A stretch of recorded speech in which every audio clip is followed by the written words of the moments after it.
Hi friends இன்னைக்கு ஹெல்தியான சுண்டக்காய் சட்னி எப்படி செய்யறதுன்னு பார்க்கலாம். ஸ்டவ்ல கடாய் வச்சிட்டு ஸ்டவ் ஆன் பண்ணிக்கோங்க. ஒரு டேபிள் ஸ்பூன் எண்ணெய் ஆட் பண்ணிக்கோங்க. கடுகு ஜீரகம் ஆட் பண்ணிக்கோங்க. கருவேப்பிலை இன்னைக்கு 20 வெங்காயம் 10 பல்லு பூண்டு எடுத்துருக்கேன், அதை ஆட் பண்ணிக்கோங்க. வரமிளகாய் 8 எடுத்துருக்கேன், அதை ஆட் பண்ணிக்கோங்க. ஆட் பண்ணி நல்லா சாட்டே பண்ணிட்டு மீடியம் சைஸ் தக்காளி 2 எடுத்துருக்கேன், அதை ஆட் பண்ணிக்கோங்க. உப்பு தேவையான அளவுக்கு போட்டுக்கோங்க.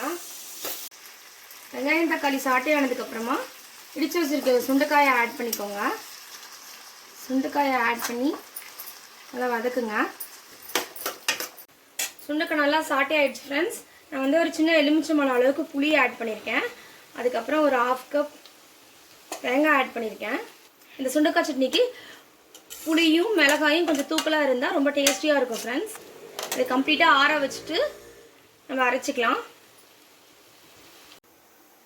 பாருங்க ஃப்ரெண்ட்ஸ், ஹெல்த்தியான சுண்டைக்காய் சட்னி ரெடி ஆயிடுச்சு.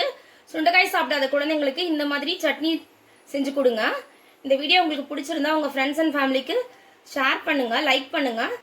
எங்களோட சேனலை மறக்காம சப்ஸ்கிரைப் பண்ணுங்க ஃப்ரெண்ட்ஸ். ஃபேஸ்புக்லையும் இன்ஸ்டாகிராம்லையும் ஃபாலோ பண்ணுங்க. பாய், நெக்ஸ்ட் வீடியோவில் பார்க்கலாம்.